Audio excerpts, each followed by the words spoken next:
বাড়ি থেকে বেরোনোর আগে শ্রীকৃষ্ণের এই মন্ত্রটি মনে মনে 3বার বলবেন। নমস্কার বন্ধুরা, সেবাদৃষ্টি চ্যানেলে আপনাদের সকলকে জানাই স্বাগত। আশা করি আপনারা সকলেই ভালো আছেন এবং সুস্থও আছেন। বন্ধুরা, কোনো শুভ কাজে যাচ্ছে, শুভ ফল পেতে বাড়ি থেকে বেরোনোর আগে এই একটি কাজ অবশ্যই করতে হবে। যারা চাকরির পরীক্ষা দিতে যাচ্ছেন বা যারা চাইছেন আজকের দিনটা যেন ভালো যায়, তারা অবশ্যই বাড়ি থেকে রওনা হওয়ার আগে এই একটি বিশেষ মন্ত্র 3বার এক মনে উচ্চারণ করতে হবে। আবার যারা অতীতের দুঃখ কষ্ট ভুলে নতুনভাবে নিজেদের দিন শুরু করতে চাইছে, তাদের জন্য এই একটি কাজ নিয়মিত করা খুবই জরুরি। আর যারা কাজে বেরোনোর ব্যস্ততার কারণে বাড়ি থেকে রওনা হওয়ার আগে ঠিকমতো পুজো করতে পারেন না, বিশেষ করে তারা এই কাজটি করলে অবশ্যই শুভ ফল পাবেন। তাই কি সেই মন্ত্র তা জানতে আজকের এই কথাগুলো সম্পূর্ণ শুনুন। কথাগুলো শুরু করার আগে আপনারা যারা এই চ্যানেলে নতুন, তারা অবশ্যই চ্যানেলটিকে সাবস্ক্রাইব করুন এবং বেল বাটনে প্রেস করুন এরকম আরও অনেক নতুন নতুন তথ্যকথার নোটিফিকেশন পেতে। এই কথাগুলো শুনে ভালো লাগলে তাহলে অবশ্যই একটি লাইক করবেন এবং সবাইকে শেয়ার করে নেবেন, যাতে তারাও আমার কথাগুলো শুনে উপকৃত হয়। এবং কমেন্টে জয় শ্রীকৃষ্ণ লিখতে ভুলবেন না। চলুন শুরু করা যাক। কোনো শুভ কাজে যাওয়ার আগে এমন কিছু করা উচিত যাতে এই কাজে কাঙ্ক্ষিত ফল পাওয়া যায়, না হলে গোটা কাজটাই ভেস্তে যাবে। তাই কোনো শুভ কাজে যাওয়ার আগে এই একটি বিশেষ উপায় নিজেকে শুদ্ধ করে ভগবান শ্রীকৃষ্ণের আশীর্বাদ লাভ করতে আপনাদের করতে হবে। আমাদের শাস্ত্রে একটি বিশেষ মন্ত্রের কথা উল্লেখ করা হয়েছে। বলা হয়, যে ব্যক্তি এই মন্ত্র বাড়ির থেকে বেরোনোর আগে 3বার এক মনে পাঠ করে যাত্রা শুরু করে কিংবা কাজ শুরু করে, তার যে কোনো সমস্যা মিটে যেতে কোনো সময় লাগবে না। শুধু তাই নয়, এই মন্ত্রটি পাঠ করা শুরু করলে কর্মক্ষেত্রে চরম সফলতা লাভের পথ প্রশস্ত হয়। আর নানা রকম সমস্যায় যাদের জীবন দুর্বিষহ হয়ে উঠেছে, তারা এই একটি মন্ত্র রোজ সকালে বাড়ি থেকে বেরোনোর আগে 3বার পাঠ করতে ভুলবেন না যেন। আমাদের অনেকেরই মতনই এক ব্যক্তি দুঃখ দুর্দশা এবং কর্মহীনতায় নিজের জীবন খুবই কষ্টে অতিবাহিত করছিল। তিনি কিভাবে এই মন্ত্রটির দ্বারা উপকৃত হলেন একবার মন দিয়ে শুনুন। এক ব্যক্তি এক জঙ্গলের ধারে তার স্ত্রীর সঙ্গে বসবাস করতেন। তিনি কাঠ কেটে শহরের হাটে গিয়ে সেই কাঠ বিক্রি করে যে সামান্য পরিমাণ অর্থ উপার্জন করতেন, তাই দিয়ে তাদের সংসার চলত। একদিন পুজো করার সময় তার স্ত্রী ভগবান শ্রীকৃষ্ণকে করুণ সুরে বললেন, আমরা দুজনে অর্ধেকটা জীবনে আপেটা খেয়ে কাটিয়ে দিলাম, শুভদিনের অপেক্ষা করে গেলাম, কিন্তু শুভদিন আসলো না। আপনি এমন কিছু করুন ভগবান, যাতে আমাদের জীবনে একটু স্বাচ্ছন্দ্য আসে, আমরা সুখে শান্তিতে বসবাস করতে পারি। সেই দিন গভীর বনে পথ দিয়ে শহরে যাবার সময় সেই ব্যক্তি এক মুনিকে এক বিশাল বটবৃক্ষের নিচে বসে বিশ্রাম নিতে দেখলেন। সেই ব্যক্তি মুনিকে দান দিতে ইচ্ছা হল, কিন্তু কি দান দেবে কিছুই বুঝে উঠতে পারলেন না, কারণ তার কাছে কিছুই ছিল না।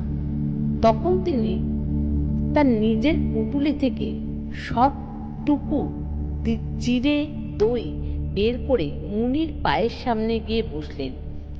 মুনি চোখ খুলে কাঠুরিকে দেখলেন এবং তার দান গ্রহণ করলেন আর বললেন, কে তুমি বৎস, কোথায় যাচ্ছ? তখন সেই ব্যক্তি নিজের দুঃখের কথা মুনিকে বললেন।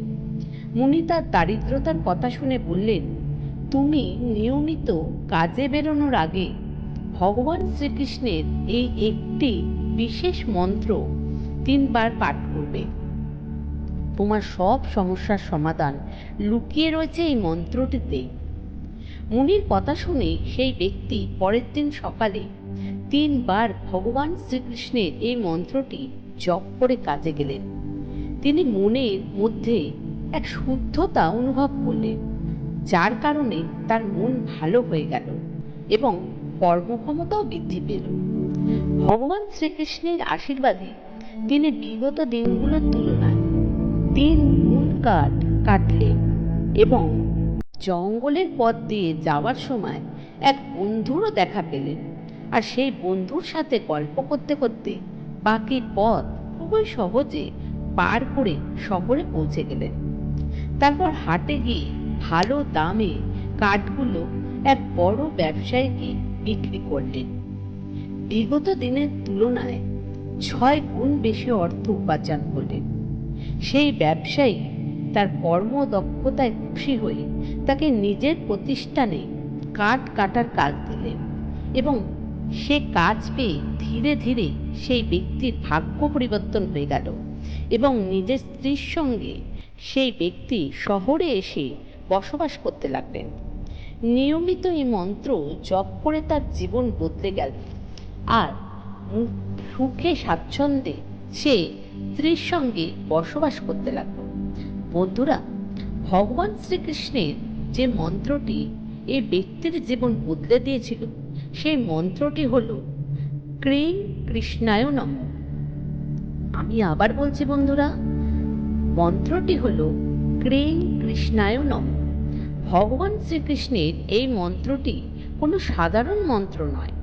এই মন্ত্রটি সম্পর্কে আমাদের শাস্ত্রে বলা হয়েছে, এই মন্ত্রের সাথে সাথে প্রভাব পাওয়া যায় এবং গভীর সুখ সমৃদ্ধি লাভ হয়।